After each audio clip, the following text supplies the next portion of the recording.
Mengaji bersama menebar kebaikan.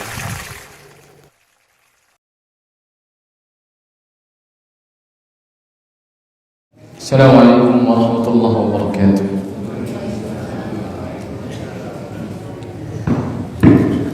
Innal hamdalillah nahmaduhu wa nasta'inuhu wa nastaghfiruh wa na'udzu billahi min shururi anfusina wa min sayyiati a'malina. Fa innahu man yahdihillahu fala mudilla lahu wa man yudlil fala hadiya lahu. أشهد أن لا إله إلا الله وحده لا شريك له وأشهد أن محمدا عبده ورسوله صلى الله عليه وعلى آله وأصحابه ومن والاه. يا أيها الذين آمنوا اتقوا الله حق تقاته ولا تموتن إلا وأنتم مسلمون.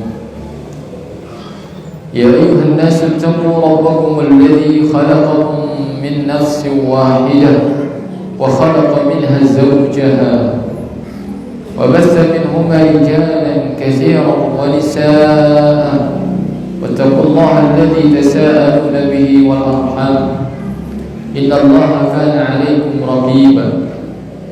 يا أيها الذين آمنوا اتقوا الله وقولوا قولا سديدا يصلح لكم أعمالكم ويغفر لكم ذنوبكم ومن يطع الله ورسوله فقد فاز فوزا عظيما. أما بعد, para hadirin, para jamaah, para bapak dan para ibu, semoga senantiasa berada dalam rahmat dan juga taufik Allah Subhanahu wa taala. Tidak henti-hentinya kita bersyukur kepada Allah yang telah memberikan kepada kita kenikmatan yang sangat banyak. Kenikmatan yang apabila kita menghitungnya, pasti kita tidak bisa menghitungnya. Dari mulai kita bangun tidur sampai sekarang kita mau tidur kembali, coba hitung berapa banyak kenikmatan yang Allah berikan kepada kita. Maka pasti kita tidak akan mampu menghitungnya. Oleh sebab itu, kita diperintahkan oleh Allah untuk bersyukur. Meskipun kita tidak akan pernah maksimal dalam mensyukurinya, tetapi Allah memerintahkan kita untuk bersyukur.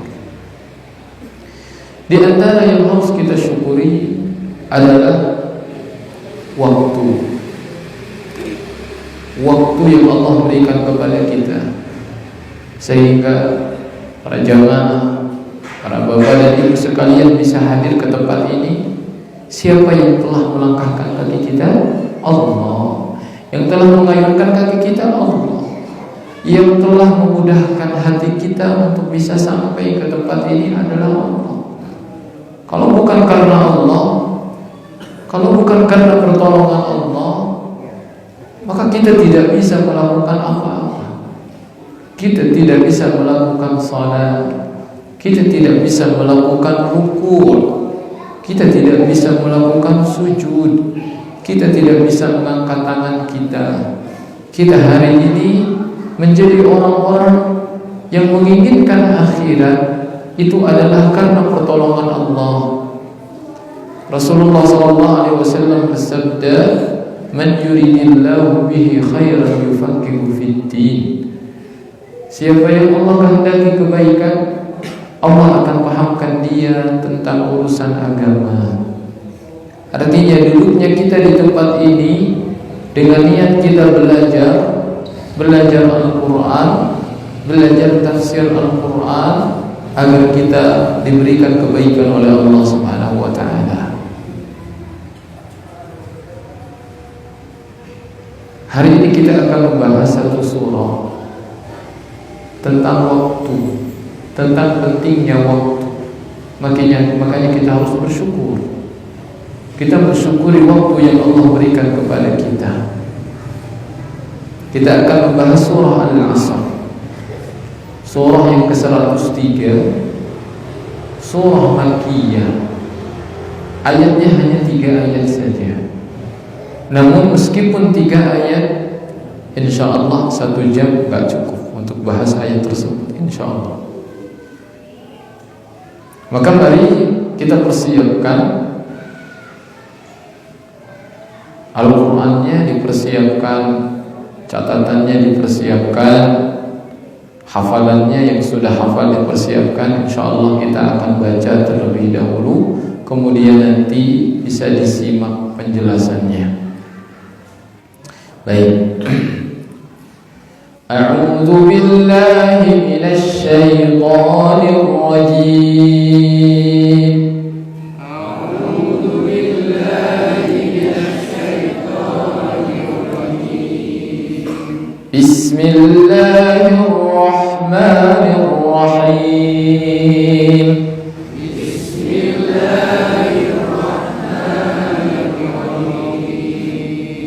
Wal 'ashr. Innal insana lafi khusr.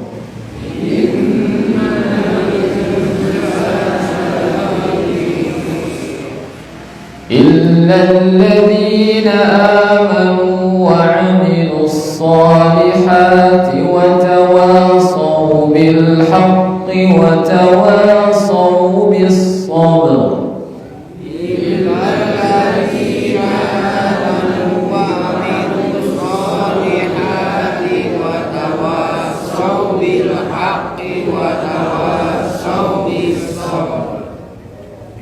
Jemaah yang dirahmati oleh Allah Subhanahu wa taala, ayat ini barusan sudah kita baca, tidak sampai 1 menit sudah selesai.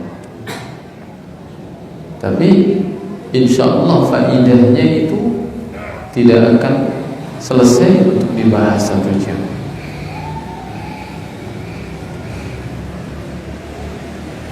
Inilah keutamaan surah Al-'Ashr. Ayatnya pendek, hanya 3 ayat saja. Bisa kita hafal, bisa kita ingat, sambil kegiatan, sambil aktivitas, kita bisa menyelesaikannya dengan waktu yang sebentar.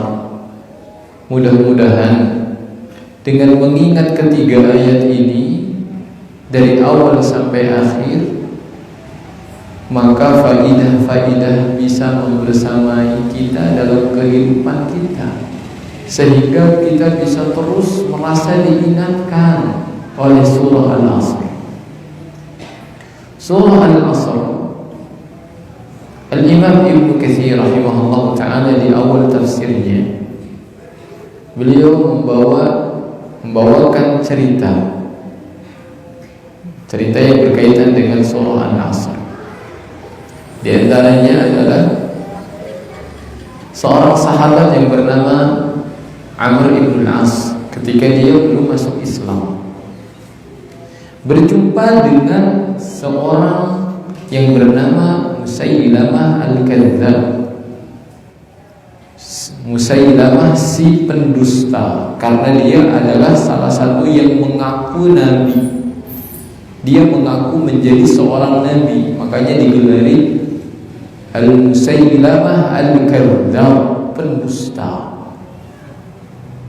Ketika bertemu Amr ibn al-As dengan Musailamah al-Kadzdzab, Musailamah al-Kadzdzab bertanya kepada Amr, "Hei Amr, apa yang telah diturunkan kepada sahabatmu?" Siapa maksudnya? Ya, yang di Mekah. Siapa? Rasulullah sallallahu alaihi wasallam. Kata Amr, telah diturunkan kepada dia satu surat yang pendek tetapi padat isinya. Apa itu? Kata Musailamah. Kemudian dibacakan surah Al-'Ashr namanya. Dibacakanlah wal 'ashr innal insana lafi khusr illa alladhina amanu wa 'amilus salihati wa tawasaw bil haqqi wa tawasaw bis sabr. Kemudian Al-Musailamah berpikir sejenak, dia berpikir sebentar gitu. Kemudian dia bicara, "Amr, aku juga punya satu surah telah diturunkan kepadaku surah yang sama seperti surah Al-Asr. Kata Amr, apa itu? Kata Al-Musailamah, dengerin. Kemudian dia mengatakan, nih surahnya. Ya wabru innama anta udhunani wa sadru wa sa'iru jasadika hafru saqrin, katanya. Apa itu artinya? Lucu artinya, nggak bakalan sebanding dengan surah Al-Asr. Artinya, wahai marmut, engkau hanyalah 2 telinga dan dada, dan sisa tubuhmu adalah kosong dan lubang, katanya gitu. Gimana? Karena memang pendusta, mengaku nabi. Ya. Kata Amr, padahal dia belum masuk Islam. Bagaimana Amr pendapatmu tentang yang telah diwahyukan kepadamu itu? Kata Amr, wallah, demi Allah, ya, innaka la ta'lamu anni a'lamu innaka kadhib. Pasti kamu tahu Musailamah bahwasanya aku tahu kamu itu pendusta. Ya. Kata Amr, demi Allah, setelah mendengar ini kamu juga pasti mengetahui bahwasanya aku tahu kalau kamu sedang berdusta. Karena memang gak nyambung, gak ada faedahnya. Apa? Wahai marmut, engkau hanyalah 2 telinga dan dada, katanya. Sisa tubuhmu hanyalah kosong dan lubang. Apa faedahnya? Tentu saja berbeda dengan apa yang telah diturunkan kepada Rasulullah. Wal 'asr innal insana lafi khusr illal ladzina amanu wa 'amilus shalihat wa tawasaw bil haqqi wa tawasaw bis sabr. Al-Imam At-Tabrani di dalam Al-Mu'jam Al-Awsat, beliau meriwayatkan sebuah riwayat dari Muhammad bin Hafs Abu Madinah. Beliau mengatakan, kana rajulani min ashabi Rasulillah sallallahu alaihi wasallam idza iltaqa lam yatafarraqa hatta yaqra'a ahaduhuma 'ala al-akhar wal 'asr innal insana lafi khusr thumma yusallimu ahaduhuma 'ala al-akhar. Dahulu ada 2 orang sahabat Rasulullah sallallahu alaihi wasallam. Jika mereka berjumpa, mereka tidak akan berpisah sebelum yang satunya mengatakan kepada temannya, ingat, wal asr, demi masa, innal insana lafi khusr. Dia mengingatkan dengan Al-Quran. Tsumma yusallim ahaduhuma 'ala al-akhar. Setelah itu dia mengucapkan salam salah satunya kepada yang lainnya. Para jamaah yang dirahmati oleh Allah Subhanahu wa taala, itu pemandangan orang-orang yang kita kenal dengan nama sahabat. Mereka itu sangat mulia. Ada enggak di antara kita yang bisa sama seperti mereka? Pas ketika kita bertemu, ketika kita mau berpisah, saling mengingatkan dulu dengan ayat Al-Quran, kemudian mengucapkan salam. Kita malah bertemu, ngobrol dunia, gosip. Pas pisah juga jangan lupa dunia lagi, bisnis lagi jangan lupa. Begitulah. Ini yang telah hilang di tengah-tengah kita. Makanya para sahabat itu adalah orang-orang terbaik. Karena memang mereka itu yang selalu diinginnya akhirat. Mereka itu sangat dekat dengan Al-Quran. Ya Pak, mereka itu sangat dekat dengan Al-Quran. Saling mengingatkan saudaranya itu dengan Al-Quran. Kata Al-Imam Asy-Syafi'i rahimahullah ta'ala, dibawakan oleh Al-Imam Ibn Katsir. Beliau mengatakan, Al-Imam Asy-Syafi'i, "Lau tadabbara an-nasu hadhihi surah la wasi'at." Andai manusia merenungi surat ini saja, Pak, jangan surah Al-Baqarah, kepanjangan. Sebelum kita tahu isinya pun kita juga nggak tahu ayatnya yang mana, kan gitu. Kalau surah Al-Baqarah panjang, kalau surah Al-Asr kan 3 ayat, mampu kita Tinggal kita ingat, oh faedahnya 1, 2, 3, kita catat. Kita sambil masak, sambil nyuci, sambil bawa motor, sambil jualan, bisa kita ingat surah Al-Asr ini. Karena cuma 3 ayat. Apa kata Imam Asy-Syafi'i? Andaikan manusia selalu memikirkan ayat ini, dia mentadabburi, merenungi ayat ini, la wasi'anhum, ayat ini cukup buat mereka, cukup untuk kebahagiaan dunia dan akhirat mereka. Cukup. Ayat ini kata Imam Asy-Syafi'i. Para hadirin yang dirahmati oleh Allah Subhanahu wa taala. Surah Al-Asr ini terletak setelah surah Al-Takatsur. Ada keterkaitan antara surah Al-Asr dengan surah Al-Takatsur. Surah Al-Takatsur itu menceritakan tentang salah satu sebab seseorang bisa terjerumus ke dalam neraka jahanam. Apa itu? Karena yang dia lakukan hanyalah mengumpulkan harta, mengumpulkan dunia, cari uang. Tiap harinya yang dia pikirkan bagaimana dia bisa mengumpulkan uang yang banyak. Alhaakumut takatsur.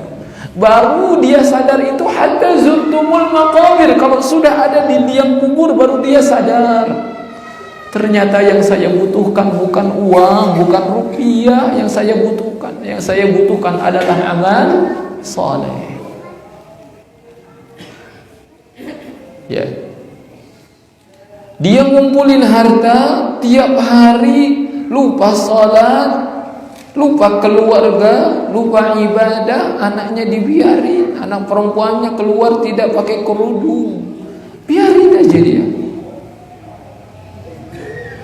Pas dia mati, ketika dia dimasukkan ke alam kubur, hatta zurtumul maqabir, apa yang dia dapatkan? Adab kubur. Demikian juga surah Al-Asr, temanya adalah menceritakan tentang kerugian manusia, di mana manusia akan rugi kecuali jika dia bisa melakukan 4 hal. Apa 4 hal tersebut? Disebutkan di dalam ayatnya, illal ladzina amanu, yang pertama iman, wa amilus shalihat, yang kedua amal saleh, wa tawasau bil haqqi, yang ketiga dia selalu saling menasehati dalam kebenaran. Bukan menasihati dalam kesesatan, kebenaran. Kebenaran itu apa? Kebenaran itu semua yang bersumber dari Al-Quran dan hadis Rasulullah itu adalah kebenaran. Itulah yang benar. Adapun selain dari Al-Quran, selain dari hadis itu enggak, tidak benar. Ya. Ustaz, bagaimana perkataan para ulama? Perkataan ulama sebetulnya itu disarikan dari Al-Quran dan juga hadis Rasulullah. Maksud saya, jika ada sesuatu yang bertentangan dengan Al-Quran, dengan hadis, siapapun yang mengatakannya, maka kita tidak melihat siapa yang mengatakannya. Ustaz, dia seorang profesor.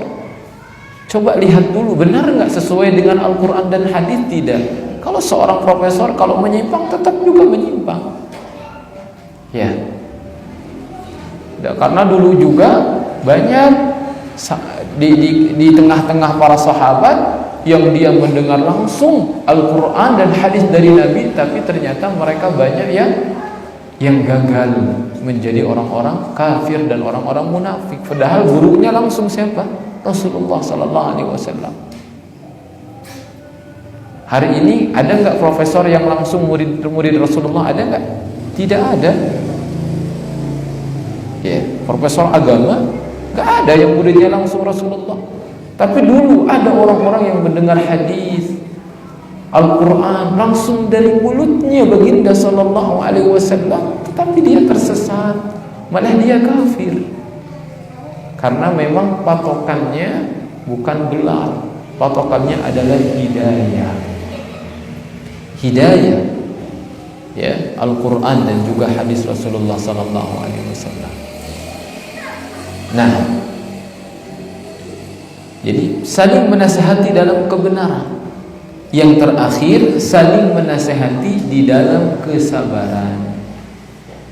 1, iman. 2, amal. 3, benar. 4, sabar. 4 hal. Ayat yang pertama, wal asr.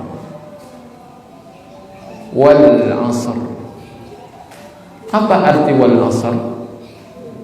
Demi masa.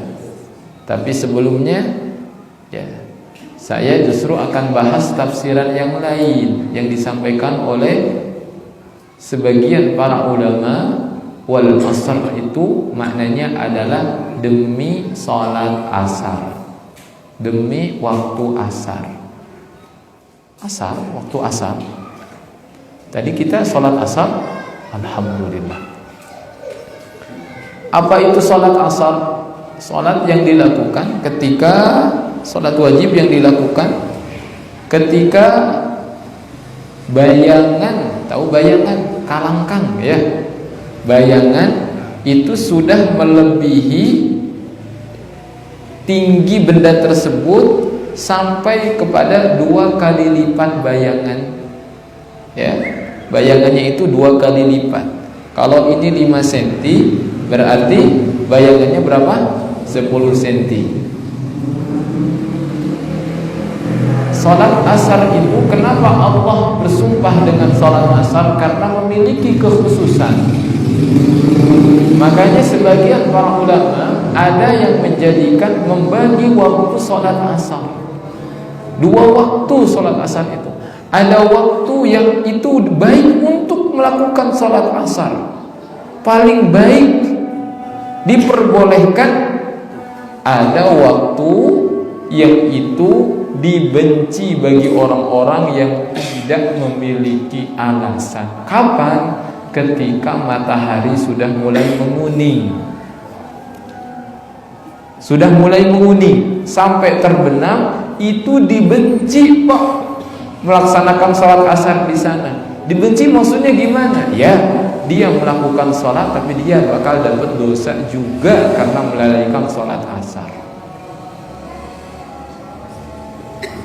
Waktu itu hanya boleh digunakan untuk orang yang memiliki udzur, memiliki alasan. Siapa saja itu? Contoh, orang yang tidur pas bangun ternyata matahari sudah menguning. Boleh dia, nggak apa-apa, dia sholat waktu asar, insya Allah dia nggak berdosa. Atau orang gila, sadar ketika matahari sudah menguning, silakan melaksanakan sholat asar. Atau orang yang pingsan, bangun dia, matahari sudah menguning. Atau para ibu yang haid atau nifas, sucinya pas ketika matahari menguning, maka silahkan laksanakan sholat asar di waktu itu, tidak tercela. Tidak tercela. Ya. Atau orang yang kafir, kemudian dia baru masuk Islam pas matahari menguning, berarti dia sudah terkena kewajiban sholat, maka dia pun juga sholat asar pada waktu itu, tidak tercela. Tapi orang yang sehat, dia tidak memiliki kesibukan, dia tidak memiliki udzur dan alasan apa-apa, dia akhirkan waktu sholatnya, dia sholat asar ketika matahari sudah menguning, dosa Pak, dosa. Allah berfirman, hafizu 'ala salawati was salatil wusta. Jagalah oleh kalian salat-salat wajib, salat subuh, zuhur, asar, maghrib, isya, was salatil wusta. Allah khususkan salatul wusta. Apa itu salatul wusta? Salat asar. Jagalah salat-salat wajib kalian dan jaga salat asar. Makanya Allah bersumpah dengan waktu salat asar ini, wal asr, demi waktu salat asar, atau demi waktu asar. Ya, silakan adzan dulu. Sudah masuk ya.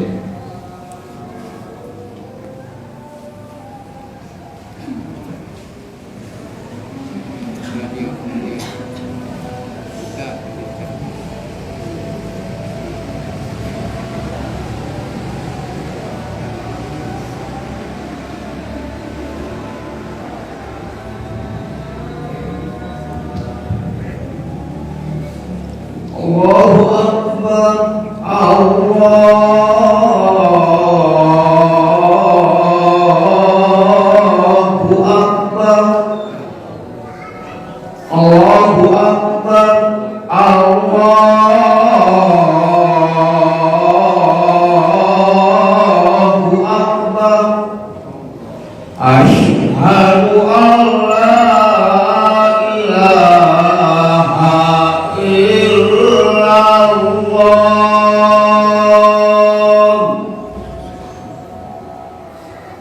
Asyhadu an la ilaha illallah.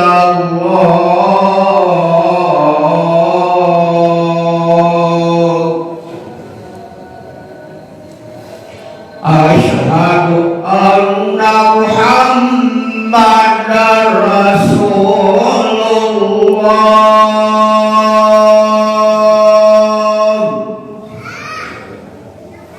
Asyhadu anna Muhammadar Rasulullah.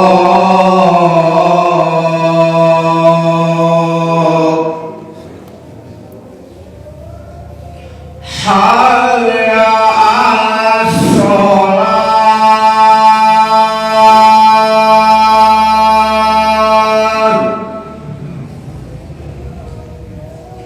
Hayya 'alas shalah.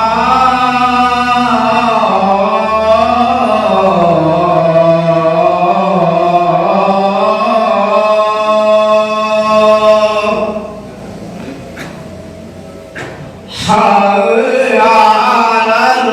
falah.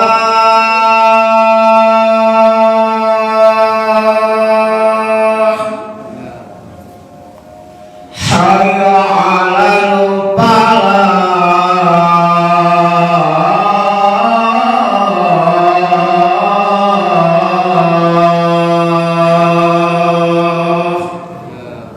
Allahu Akbar. Allahu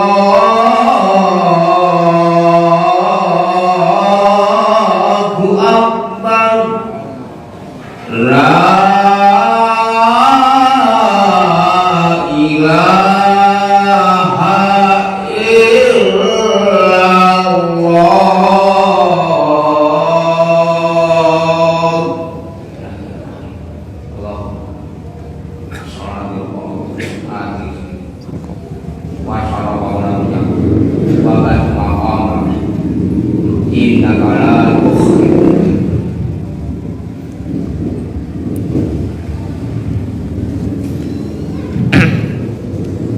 Para jemaah yang dirahmati oleh Allah Subhanahu wa taala, Rasulullah sallallahu alaihi wasallam bersabda, "Man taraka salatal 'asri faqad habita 'amaluhu." Barang siapa yang meninggalkan salat asar, maka amalannya terhapus. Lihat bagaimana Allah dan Rasulnya sangat memperhatikan salat asar, waktu asar. Kenapa demikian? Karena banyak orang yang melalaikan salat asar. Setelah dia pulang kerja, capek, padahal memang capek itu wajar. Capek itu nggak bisa dijadikan alasan. Akhirnya dia malah tidur. Kapan waktu salat asarnya? Ketika matahari sudah mau terbenam, baru salat asar. Dosa, Pak. Dosa itu. Bahkan diancam akan terhapus amalannya. Para ulama memberikan banyak tafsiran. Apa yang dimaksud terhapus amalannya? Yang dimaksud terhapus amalannya, jika dia sampai tidak melaksanakan sholat asar, maka artinya dia keluar dari agama Islam. Karena yang dimaksud terhapus amalan itu adalah bagi orang kafir. Orang yang murtad itu terhapus amalannya, hilang semuanya. Sholat dia, puasa dia, sedekah dia, zikir dia, baca Quran, kalau dia murtad hilang amalannya, udah hapus. Ya. Demikian juga orang yang meninggalkan sholat asar akan terhapus amalannya, dia akan keluar dari Islam. Kenapa Ustaz yang dikhususkan sholat asar? Ya, sekali lagi Allah memberikan perhatian, Rasulullah memberikan perhatian khusus untuk sholat asar. Meskipun meninggalkan sholat-sholat yang lainnya juga sama hukumnya, tapi Allah di sini ingin memberikan perhatian khusus bagi sholat asar. Yang kedua, ada yang mengatakan, kalaupun dia tidak keluar dari agama Islam, dia melakukannya, meninggalkan sholat asarnya karena malas, tapi dia masih mengakui kewajibannya, dia tidak keluar dari Islam, tapi amalan dia hari itu terhapus, hilang amalannya. Paginya dia sedekah, hilang pahalanya. Pahala sholat zuhurnya hilang. Dia puasa, hilang. Amalan hari itu dihapus. Kenapa? Karena enggak melakukan sholat asar. Terhapus amalannya. Rasulullah sallallahu alaihi wasallam bersabda, "Man shallal bardain dakhalal jannah." Barang siapa yang melakukan salat dua salat dingin, maka dia akan masuk surga. Apa itu dua salat dingin? Salat subuh dan salat asar. Karena kan waktu dingin itu di pagi hari dan ketika mau masuk ke malam hari. Makanya dinamai dengan dua salat dingin. Barang siapa yang melakukan dua salat dingin, salat subuh dan asar, akan masuk surga. Tuh Pak, diberikan janji oleh Allah Subhanahu wa taala, oleh Rasulullah sallallahu alaihi wasallam, siapa yang menjaga dua salat subuh dan asar, Allah jamin surga. Makanya perhatikan salat asar yang sering banyak dilalaikan. Yang penuh itu salat maghrib, salat asarnya kemana? Hah? Bapak-bapak salat asarnya kemana? Datang bulan waktu salat asar? Kan tidak. Kalau ibu-ibu memang yang terbaiknya salatnya di rumah. Tempat yang terbaik bagi ibu-ibu memang di rumah. Ya, tapi juga tidak boleh para wanita jika mau salat di masjid dihalang-halangi, nggak boleh. Kalau mau salat di masjid silakan salat di masjid. Tapi memang yang terbaik di rumah. Tapi kalau laki-laki salat di masjid, kenapa salatnya di masjidnya cuma maghrib dan isya saja? Memang salat subuh, salat asar, salat zuhur memang nggak wajib di masjid? Wajib di masjid semuanya. Coba Pak tanamkan ini, wajib, wajib, wajib. Biar gitu, salat zuhur penuh juga seperti ini, salat asar penuh juga seperti ini. Besok nih, kalau penuh kajian, kalau penuh salat asarnya, berarti kajian hari ini tuh betul-betul diamalkan. Betul-betul diamalkan. Kalau besok, ya kecuali yang diwafatkan Allah ya, sebelum datang waktu salat asar. Ya, tapi niatkan dari sekarang Pak, bisa Pak kalau diniatkan. Ayo diniatkan. Mudah-mudahan dengan ada kajian surah Al-Asr ini menyadarkan kita betapa pentingnya menjaga waktu salat asar. Menjaga waktu salat asar. Nah, wal 'asr innal insana lafi khusr. Sungguh manusia berada di dalam kerugian. Yang belajar bahasa Arab akan menemukan penekanan-penekanan di dalam ayat ini. Yang pertama, sumpah. Sumpah itu digunakan untuk menguatkan sesuatu. Kalau sesuatu gak penting, gak perlu bersumpah. Betul tidak? Saya bersumpah akan beli terasi. Kan gak? Gak elok seperti itu. Betul tidak? Masa sesuatu yang ramai bersumpah? Gak perlu bersumpah kalau sesuatu yang ramai itu. Baru kalau sesuatu yang besar bersumpah. Sumpahnya dengan nama Allah. Ya, jangan bersumpah dengan yang lainnya, tidak boleh, haram, syirik. Baik. Allah bersumpah demi masa, itu penekanan yang pertama. Demi sholat asar, itu penekanan yang pertama. Setelah itu Allah mengatakan innal insan, ada huruf inna. Inna itu sesungguhnya. Itu penekanan yang kedua. Penekanan yang ketiga, lafi khusrin, ada lam. Lam di sana tuh lam taukid. Sebetulnya kalau tanpa lam sah-sah saja. Tetapi kenapa digunakan lam? Kalau kata orang Sunda mah, ya, misalkan ngasih nasihat ke anaknya, omat, kade, nah, jadi gitu, ya, diberikan kata-kata untuk menguatkan, mengingatkan dengan sumpah, dengan inna, dengan lam. Innal insana lafi khusrin. Faidah yang kedua, bahwa kata khusrin itu diawali dengan fi, lafi khusrin. Artinya manusia berada dalam kerugian. Bukan hanya rugi, di dalam kerugian. Ibarat kerugian itu seperti lautan, kemudian manusia itu masuk kepada lautan tersebut, maka di sekitar dia itu hanya ada kerugian. Di samping air, kanan, kiri, depan, belakang, air semuanya.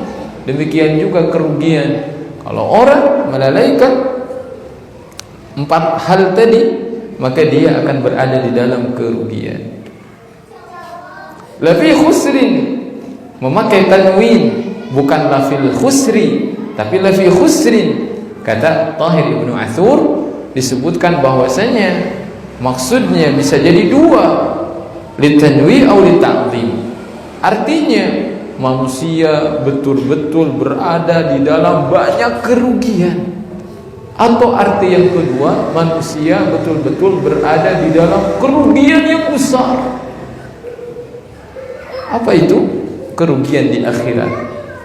Para bapak yang dirahmati oleh Allah Subhanahu wa taala, coba bayangkan kalau kita ditipu ketika kita jual beli, ditipu ya. Ditipu 10.000 saja. Rasanya gimana? Rasanya gimana? Nyesel kan? Hati itu sakit hati. Terbayang-bayang terus diingatan di pikiran itu. Itu baru satu hal saja. Itu perkara dunia. Padahal uang masih banyak, rumah juga masih ada, anak-anak, istri lengkap semuanya, kendaraan juga masih lengkap. Cuman kehilangan uang 10.000 atau 100.000 besarnya, itu merasa rugi, sesak dadanya, teringat terus, terbawa mimpi kan gitu ya, diceritakan lagi ke orang lain, saking tapi bagaimana lagi jika seseorang rugi di akhirat? Rugi di akhirat itu rugi selama-lamanya. Kalau sudah rugi dia. Kalau di dunia masih bisa dicari lagi uangnya. Tapi kalau di akhirat, kalau sudah rugi dia selama-lamanya. Makanya jangan sampai menjadi orang-orang yang merugi. Innal insana lafi khusrin illa, dikecualikan seluruh manusia itu akan mengalami kerugian, kecuali apa saja? 4 hal tadi. Berarti yang menginginkan terlepas dari kerugian, maka mestilah dia mengumpulkan 4 perkara dalam dirinya. Satu perkara ini hilang, dia diancam dengan kerugian. 4-4-nya harus ada. Apa saja itu? Illal ladzina amanu. Yang pertama iman. Iman. Apa iman itu? Beriman dengan rukun iman.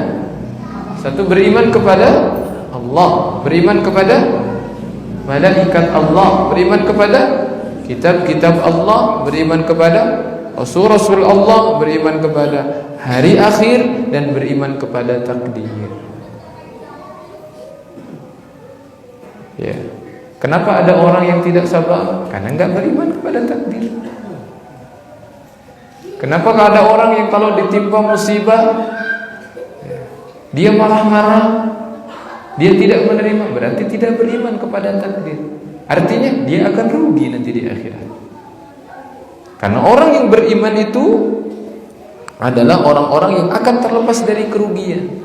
Manakala dia tidak beriman kepada salah satu di antara takdir, di antara rukun iman yang 6, maka bersiap-siaplah dia akan mendapatkan kerugian di hari kiamat. Ya, takdir Pak, takdir. Di antaranya beriman kepada Allah, pada malaikat, kitab-kitab Allah, para rasul, beriman pada hari kiamat. Ini 5 hal ini itu akan membuat seseorang bahagia nanti di akhirat.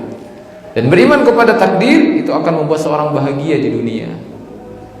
Ya, ketika dia kehilangan suatu, dia sadar ini sudah takdirnya, sudah Allah tulis, Allah catat di Lauhil Mahfuz. Jadi dia tenang. Ya, itu beriman. Yang kedua, wa amilus shalihat, beramal saleh. Tidak hanya cukup saya beriman kepada Allah, iya saya juga tahu nanti ada hari akhirat, tetapi sholatnya gak mau, thalabul ilminya kedul, gitu, malas, ibadahnya malas, maka dia terancam dengan kerugian. Ya. Karena bukti seseorang itu beriman, maka dia membuktikannya dengan amalan saleh. Dengan amalan saleh. Dan amalan saleh ini termasuk dari keimanan. Kenapa Ustaz disebutkan berbeda? Kan tadi juga berbeda disebutkan, jagalah oleh kalian salat-salat dan juga salat asar. Berimanlah kalian, kemudian beramal. Meskipun amal juga termasuk ke dalam iman. Dan di antara syarat amal itu ada dua. Satu, ikhlas.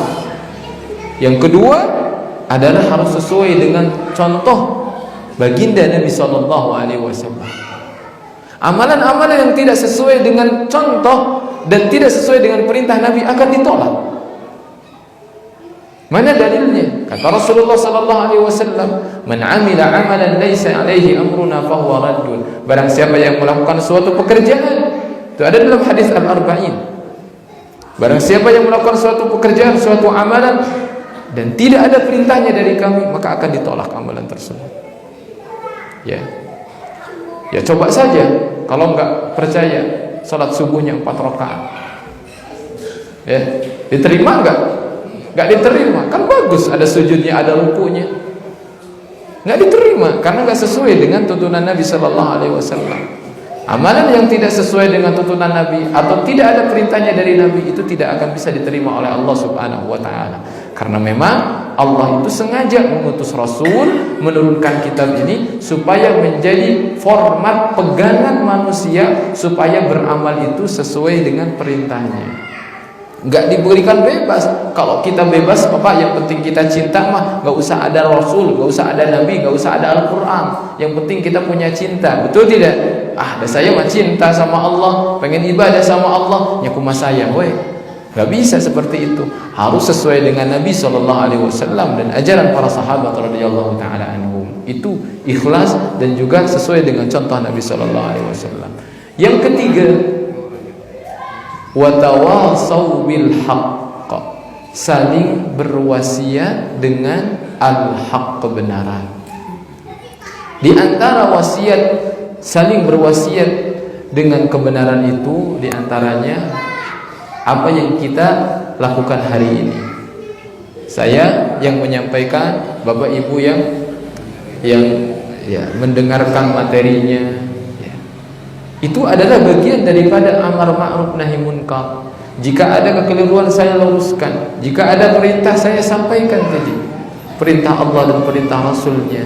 Kenapa demikian? Allah Subhanahu wa taala berfirman, "Wal takum minkum ummah yad'una ilal khair wa ya'muruna bil ma'ruf wa yanhauna 'anil munkar wa ulaika humul muflihun." Hendaknya ada di antara kalian segolongan umat yang mereka saling menyuruh kepada kebaikan dan melarang kepada kemungkaran. Merekalah orang-orang yang beruntung. Di dalam ayat yang lain Allah berfirman, kuntum khaira ummah, kalian itu sebaik-baik umat. Masya Allah, umat Rasulullah itu dikatakan oleh Allah dalam Al-Quran sebaik-baik umat. Kenapa? Karena mereka pintar jualan? Begitu? Bukan. Ya. Karena mereka kaya-kaya? Bukan. Karena mereka banyak? Bukan juga. Kuntum khaira ummatin ukhrijat linnas ta'muruna bil ma'rufi wa tanhauna 'anil munkar. Karena ada suatu kekhususan di dalam umat Rasulullah itu apa? Nabinya sudah enggak ada, tetapi tetap umatnya saling menyampaikan kebenaran dan saling melarang kemaksiatan. Itu keutamaan umat Rasulullah sallallahu alaihi wasallam. Kuntum khaira ummatin ukhrijat linnas ta'muruna bil ma'ruf wa tanhauna 'anil munkar. Itu kekhususannya. Di antaranya dakwah. Dakwah ini harus disampaikan apapun resikonya. Apapun resikonya. Kenapa apapun resikonya? Ya makanya ayat selanjutnya berbicara tentang sabar. Karena seorang dai itu pasti ada yang mengancam, pasti ada yang gak suka, dan gak masalah. Ya, misalkan saya menyampaikan, saya ditolak, gak masalah.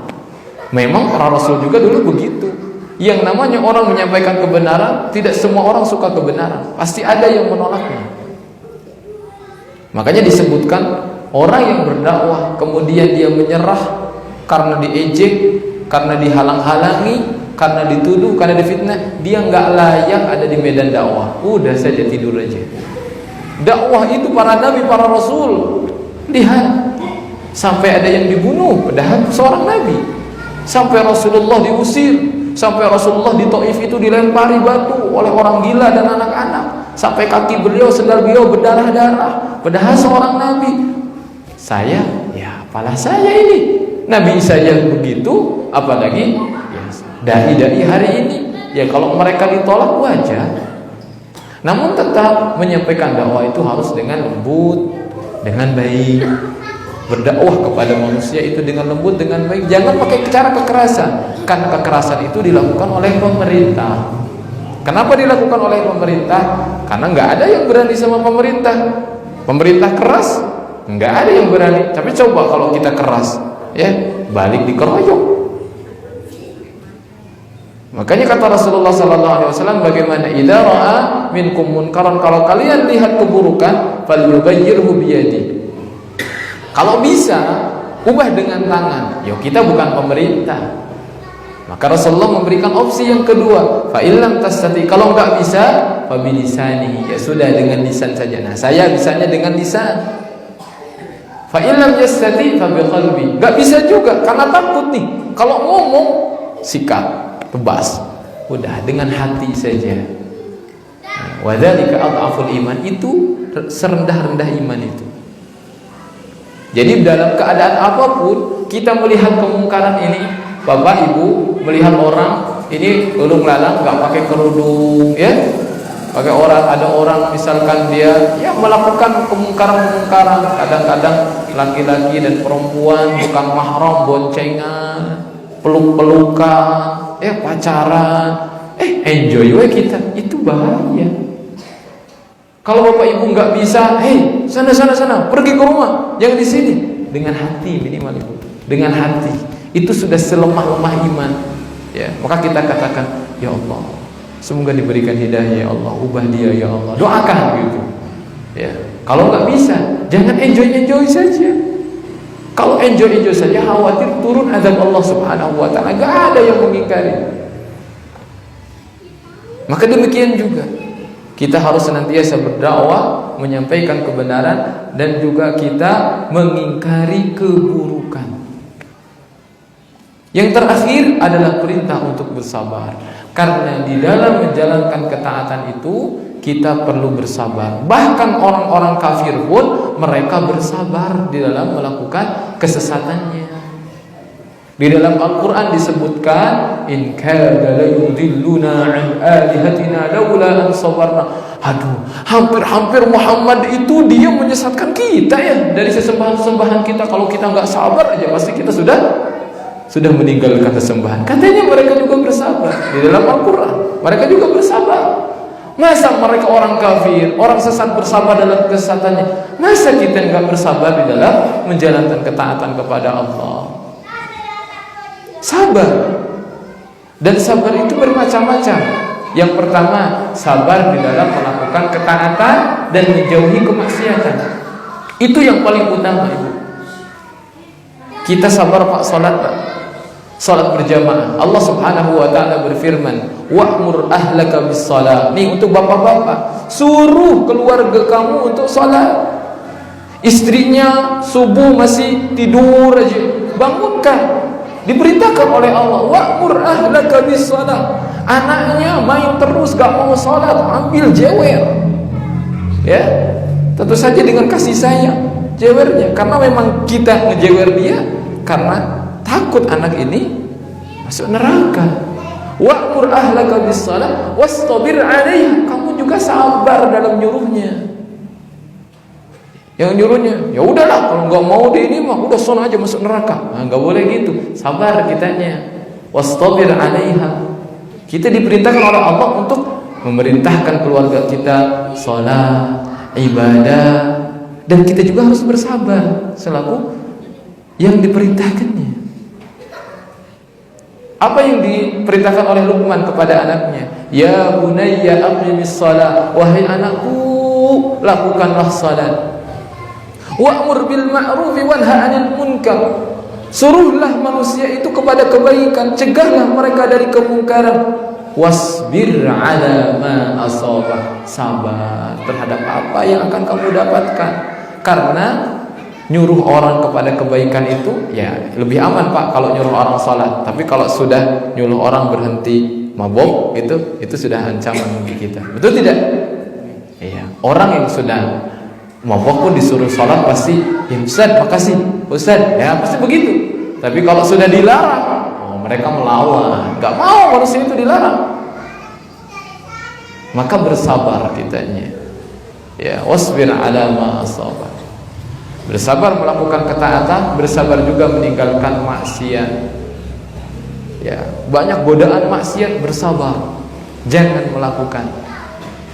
Ada orang yang mampu bersabar melakukan ketaatan, bersabar, ya kan, sholat subuh, dingin, ngantuk, harus nyuruh lagi, keluarganya juga harus ngebangunin keluarga, sabar. Harus ninggalin maksiat juga, sabar. Ya, wah, Ustaz, kalau saya nggak judi, nggak ini, dari mana saya dapat uang? Sabar. Pintu rezeki Allah banyak. Jangan ambil yang haram. Karena kamu nanti tidak bisa bersabar ketika masuk neraka. Kamu nggak bisa bersabar ketika masuk ke dalam neraka. Ada nggak orang yang sudah masuk neraka karena dia sudah lama, udahlah sabar aja? Bisa nggak? Nggak bisa, nggak bisa. Ya, Allah berfirman, sawaun alaikum asabartum am jazitum. Mau sabar, mau sedih, sama aja kata Allah. Kalau sudah di neraka, mau sedih teriak-teriak sama Allah, ya Allah tolong keluarkan ya Allah, enggak bakal dikeluarkan. Ya udahlah saya sabar aja. Ya silakan sabar kalau bisa. Gak mampu Pak, gak bisa sabar di akhirat itu. Sabar itu adanya di dunia. Sabar itu bermanfaat. Kalau sudah di akhirat gak manfaat lagi.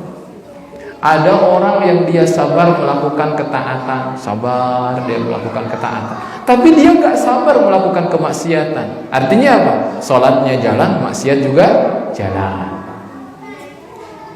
Gimana itu?